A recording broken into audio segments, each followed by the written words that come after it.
اور کب تک حملہ کرتا رہتا ہے شیطان؟ کیا شیطان صرف جوانی میں حملہ کرتا ہے؟ کیا شیطان صرف جو ہے وہ انسان کو 60 سال تک حملہ کرتا ہے، اس کے بعد نہیں کرتا؟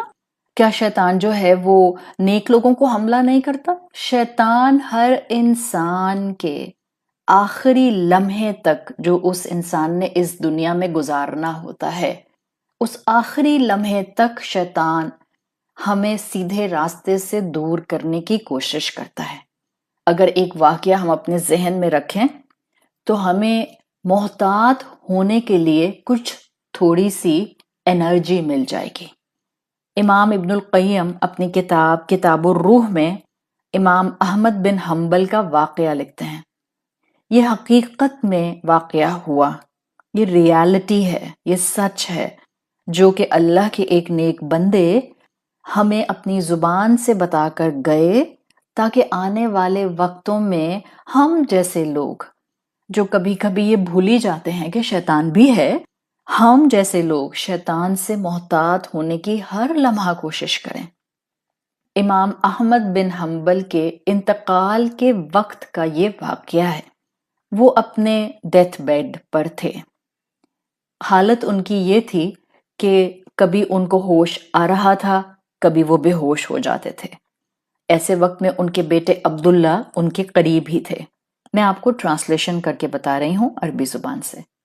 ان کے بیٹے نے غور کیا کہ جیسے ہی امام احمد بن حنبل کو ہوش آتی ہے، امام احمد بن حنبل کہتے ہیں ابھی نہیں، ابھی نہیں۔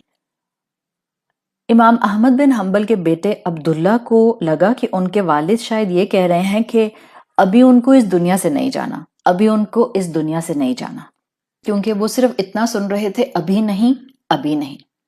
تو ان کے بیٹے عبداللہ کو ایسا محسوس ہوا کہ جیسے ان کے والد اس دنیا کو چھوڑ کر ابھی جانا نہیں جا رہے۔ جب بیٹے نے یہ محسوس کیا کہ والد کو جب ہوش آتا ہے وہ یہ الفاظ کہتے ہیں، تو جب ہوش آیا تو بیٹے نے ان سے پوچھا آپ ایسا کیوں کہہ رہے تھے ابھی نہیں، ابھی نہیں؟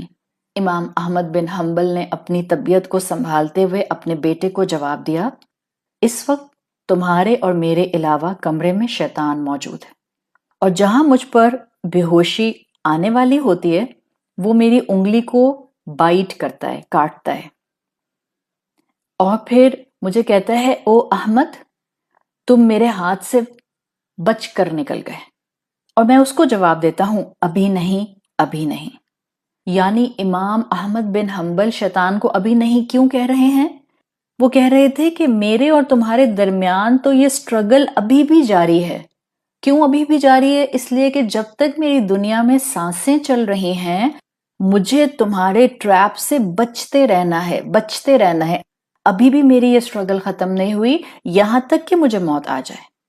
تو امام احمد بن حنبل اپنے بیٹے کو یہ واقعہ جو بتا کر گئے، آپ کو اور مجھے لائف ٹائم نصیحت مل گئی کہ یہ ہمارے اور ہمارے نفس کے درمیان، ہمارے اور شیطان کے درمیان تزکیہ کی سٹرگل، بہتر راستے کو تھامے رہنے اور برے راستے سے بچنے کی کوشش، یہ آخری سانس تک جاری رہتی ہے۔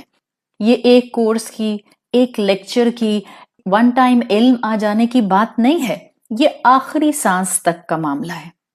اگر ایسی بات ہے تو لگتا ہے کہ بھائی اس میں تو کامیاب ہونا ممکن ہی نہیں ہے۔ دیکھیے اللہ تعالیٰ صرف ہماری کوشش دیکھتے ہیں۔ سورۃ نجم کی آیت نمبر 39 میں اللہ تعالیٰ فرماتے ہیں وَأَن لَيْسَ لِلْإِنسَانِ إِلَّا مَا سَعَى، اور انسان کے لیے کچھ بھی نہیں ہے مگر صرف وہ جس کی اس نے کوشش کی۔ تو ایز لانگ ایز، جب تک آپ اور میں اپنی زندگی میں کوشش کر رہے ہیں، یاد رکھیں دیٹ کاؤنٹس، بس اللہ تعالیٰ وہ دیکھتے ہیں۔ ہاں کبھی ہم اس کوشش میں کامیاب ہوتے ہیں اور کبھی میزریبلی فیل ہو جاتے ہیں، بہت ہی برے طریقے سے فیل ہو جاتے ہیں۔ اب ایسی صورتحال میں جب ہم فیل ہو جائیں تو ہم نے کرنا کیا ہوتا ہے؟ نا امید نہیں ہونا ہوتا۔ مثال کے طور پہ ہم برے راستے سے بچنا چاہ رہے تھے۔ برا راستہ تھا کہ ہم جھوٹ نہ بولتے۔ شیطان نے اوور کم کر لیا اور ہماری زبان سے جھوٹ سلپ کر گیا۔ اس کا مطلب ہے ہم فیل ہو گئے تزکیہ میں۔ اب جب انسان فیل ہو جائے تو اپنے آپ کو بتائیے اللہ غفور اور رحیم ہے، اللہ رحمان ہے، اور غلطی ہو جانا انسان کا نیچر ہے، انسان سے غلطی ہو جاتی ہے، دس از پارٹ آف لائف، یہ زندگی کا حصہ ہے۔ اور آپ فوراً اس وقت کوشش کیجئے کہ اگر ممکن ہے تو وہاں سچ بول دیجئے، لیکن یاد یہ رکھنا ہوتا ہے کسی سے ہم نے جھگڑا کر لیا، کسی سے ہم نے غصے میں بات کر لی، کہیں ہم نے جھوٹ بول دیا، کبھی ہمارا پاؤں سلپ ہو گیا، کبھی نظروں کی حفاظت نہیں ہو سکی، کبھی اپنے رب کی عبادت میں کمی رہ گئی، کبھی کوئی نماز چھوٹ گئی، کبھی ہم جو ہیں کبھی رمضان کا کوئی روزہ مس ہو گیا، تو ایسے میں سیکھنے کی بات اور یاد رکھنے کا معاملہ یہ ہے کہ ہم اپنے آپ کو بتائیں غلطی انسان سے ہوتی ہے، مجھ سے غلطی ہوئی، میں اپنے رب سے معافی مانگوں گی، اگر کسی انسان کے ساتھ غلطی ہوئی ہے تو میں اس کو سوری بولوں گی اور میں دوبارہ سے ایک نیا چیپٹر شروع کروں گی۔ غلطی ہو جانا is part of human experience, غلطی ہو جانا انسانی زندگی کا حصہ ہے۔ دیکھیے جبھی تو ہمیں دن بھر میں 17 مرتبہ 17 ٹائمز اہدنا الصراط المستقیم کم سے کم اپنی فرض نمازوں میں کہنا ہوتا ہے۔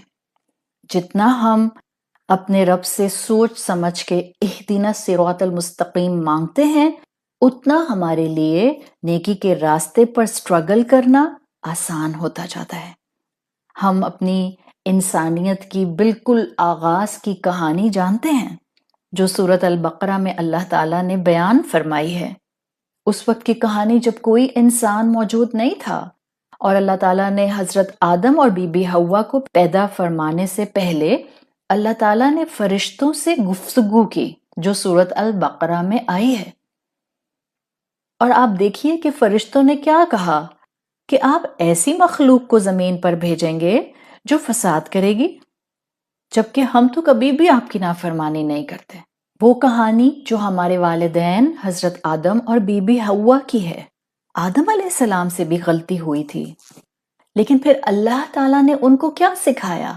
توبہ کے الفاظ، ربنا ظلمنا انفسنا وَإِن لَّمْ تَغْفِرْ لَنَا وَتَرْحَمْنَا لَنَكُونَنَّ مِنَ الْخَاسِرِينَ۔ اللہ تعالیٰ نے خود آدم علیہ السلام اور بی بی حوا کو معافی مانگنے کے الفاظ سکھا دیے کہ ہاں ایسے کہو اللہ ہم سے غلطی ہو گئی، اور اگر آپ نے ہمیں معاف نہ فرمایا تو ہمارا شمار ظالموں میں ہو جائے۔ تو غلطی ہو جاتی ہے خود کو ڈسپلن کرنے میں، اپنے ذہن اور دل کو پاک کرنے میں۔ پوائنٹ یہ ہے کہ جب غلطی ہو جائے تو ہم احساس کر کے اس غلطی کو ایڈمٹ کریں، غلطی کو مانیں، اور پھر توبہ کر کے سوری بول کے اچھے طریقے سے اچھی زندگی اور اچھے عمل کا آغاز کر دیں۔ جبھی تو اللہ تعالیٰ نے ہم انسانوں کو عقل مند مخلوق بنایا ہے، عقل مخلوق ہے نا، انٹلیکٹ دی ہے، وزڈم دی ہے، تاکہ انسان اس عقل کا درست استعمال کر کے اپنا فائدہ اٹھائے۔ ایک بہت اہم چیز جو اکثر و بیشتر ہماری روزمرہ کی زندگیوں میں ہمیں تکلیف دیتی ہے، وہ یہ کہ جب ہم اپنے دل اور اپنے ذہن کو اور اپنے جذبات اور اپنے احساسات کو پیور کرنا چاہتے ہیں، ان کا تزکیہ کرنا چاہتے ہیں، ان کو پاک کرنا چاہتے ہیں، تو خیال آتا ہے کہ بعض اوقات کسی انسان نے ہمیں اتنی تکلیف پہنچائی ہوتی ہے، اتنا ہرٹ کیا ہوتا ہے کہ ہمارا اس کو زبان سے معاف کر دینے کے باوجود دل میں اس کے لیے کمفرٹیبل فیلنگز نہیں آتی۔ ایسے میں تزکیۃ النفس کے حوالے سے آپ کو میں رسول اللہ صلی اللہ علیہ وسلم کی ایک حدیث بتاتی ہوں۔ جامع الترمذی میں یہ حدیث آتی ہے، رسول اللہ صلی اللہ علیہ وسلم نے انس بن مالک رضی اللہ عنہ کو نصیحت کرتے ہوئے فرمایا، ان قدرت ان تصبح او تمسی لیس فی قلبک غش لأحد۔ اے میرے بیٹے اگر تم کر سکو، یعنی کہ انس بن مالک کی صلاحیت کو ایڈریس کر رہے ہیں، اگر ممکن ہو تو تم صبح اٹھو اور شام ایسے ختم کرو کہ تمہارے دل میں کسی کے لیے ہیٹریڈ نہ ہو، فَافْعَل، پھر یہ کرو. یعنی اللہ کے رسول صلی اللہ علیہ وسلم سمجھانا چاہ رہے ہیں کہ صبح اٹھو تو اپنے دل کو چیک کرو کہ اس کی کیا کیفیت ہے. بالکل ایسے ہی رات میں سونے سے پہلے اپنے دل کی کیفیت کو چیک کرو. اگر دل میں کسی کے لیے تکلیف ہے بھی تب بھی کہہ دیں میں نے معاف کر دیا، میں نے معاف کر دیا. آپ نے فرمایا ثم قال لی یا بنی وذالک من سنتی. آپ صلی اللہ علیہ وسلم نے فرمایا ایسا کرو اس لیے کہ یہ میری سنت ہے. وَمَنْ أَحْيَا سُنَّتِي، اور جو میری سنت کو زندہ کرتا ہے فَقَدْ أَحَبَّنِي، تو یقیناً وہ مجھ سے محبت کرتا ہے. وَمَنْ أَحَبَّنِي، اور جو مجھ سے محبت کرتا ہے كَانَ مَعِيَ فِي الْجَنَّةِ، وہ میرے ساتھ جنت میں ہوگا. تو ایک لائف ٹائم ایڈوائس رسول اللہ صلی اللہ علیہ وسلم کی ہمیں مل گئی، جس کو آپ کہتی ہیں نا کہ اپنے آپ کو خود سے نصیحت کرنا، آٹو رن کرنا اپنے مائنڈ کو، اپنے آپ کو نصیحت کرنا صبح اٹھ کے میرا دل صاف ہے، میں نے سب کو معاف کر دیا. You are telling yourself, خود کو آپ بتا رہی ہیں. رات میں بستر پر جائیں، اپنا محاسبہ کریں اور کہیں میں نے سب کو معاف کر دیا. although you have some kind of ill feelings in your heart for someone، دل میں کسی کے لیے کوئی برے جذبات ہیں، پھر بھی زبان سے کہیے. دن کا آغاز اور رات کا اختتام جب ہم بالکل شعور کے ساتھ اپنے نفس کا تزکیہ کرنے کے لیے اس طرح سے الفاظ ہر دن کہیں گے، آپ دیکھیے گا آپ کو ہمت، طاقت اور سٹیمنا ملے گا کہ آپ دل سے کسی کو معاف کر دیں، آپ کینہ اور گرجز اپنے دل سے ختم کر دیں. یہ رسول اللہ صلی اللہ علیہ وسلم کی سنت ہے. سوچیں کتنا بڑا ریوارڈ ہے. صرف اگر ہم نے اپنے دل سے کسی کے لیے برے جذبات ختم کر دیے، گرجز اور کینہ ختم کر دیا، تو اللہ کے رسول کا ساتھ ملے گا جنت میں. آپ صلی اللہ علیہ وسلم کی سنت کو آپ نے فالو کیا، اللہ کے رسول سے محبت کا اظہار کیا. سوچیں یہ تو اللہ کے رسول کا عمل تھا نا.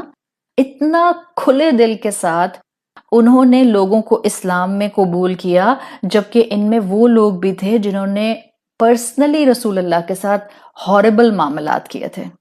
آپ اپنے وصال کے دن تک لوگوں کو اسلام میں ویلکم کرتے رہے. ان کو بھی آپ نے خوش آمدید کہا جنہوں نے مکہ میں آپ کا زندگی گزارنا مشکل کر دیا تھا، جنہوں نے آپ کی فیملی کو بہت سخت ہرٹ کیا تھا، جنہوں نے آپ صلی اللہ علیہ وسلم کو اذیتیں دی تھیں، جنہوں نے آپ صلی اللہ علیہ وسلم کو سائیکولوجیکل پریشر میں ٹارچر کیا تھا. آپ نے ان کو بھی اسلام میں ویلکم کیا. آپ نے ان کی معافی کو ایکسیپٹ کیا. آپ نے ان کے ساتھ مس ٹریٹمنٹ نہیں کیا. آپ نے ان کو ان کی غلطیاں یاد نہیں کرائیں، بلکہ آپ نے ان کے حق میں دعا کی. ہاں وہ اللہ کے رسول صلی اللہ علیہ وسلم تھے. ہاں وہ اپنی اسپرچویلٹی میں سب انسانوں سے بلند مقام پر ہیں، لیکن وہ ہمارے رول ماڈل ہیں. ہم نے ان کے پیچھے پیچھے چلنا ہے، ہم نے ان کا اخلاق اڈاپٹ کرنا ہے تاکہ ہمیں اپنی زندگیوں میں رسول اللہ کی سنتیں اپنانے کا موقع ملے. ہمیں اپنی زندگی میں تزکیۃ النفس کی صلاحیت پیدا کرنے کی توفیق ملے اور ہم اپنی زندگیوں میں اپنے پیاروں کو ان کی غلطیوں پر معاف کر سکیں. اللہ تعالیٰ سے ہم دعا کرتے ہیں اللہ تعالیٰ ہمیں تزکیۃ النفس کرنے کی توفیق عطا فرمائے، ہم لوگوں کو معاف کر دیں، ہم سوچ سمجھ کر زندگی میں قدم اٹھائیں. ہمارے یہ بیداری کے چند قدم ہمارے گھروں کی زندگی کو پرسکون بنانے میں اپنا کردار ادا کریں. سمجھنے کی ضرورت یہ ہے کہ ہمارا تزکیہ ہمیں ہی فائدہ دے گا، ہمیں پیس آف مائنڈ دے گا، سکون دے گا، اللہ کی رحمت ہم پر نازل ہوگی. اور سب سے بہترین طریقہ تزکیۃ النفس کرنے کا یہ ہے سیرت رسول صلی اللہ علیہ وسلم پڑھیے اور اللہ کے رسول صلی اللہ علیہ وسلم کی محبت میں اپنی زندگی کے اندر نیکیاں اڈاپٹ کیجیے. اللہ تعالی ہمیں اور ہماری اولادوں کو بہترین تزکیۃ النفس کرنے کی توفیق عطا فرمائے. سبحانک اللہم و بحمدک نشہد ان لا الہ الا انت نستغفرک و نتوب الیک. السلام علیکم ورحمۃ اللہ وبرکاتہ.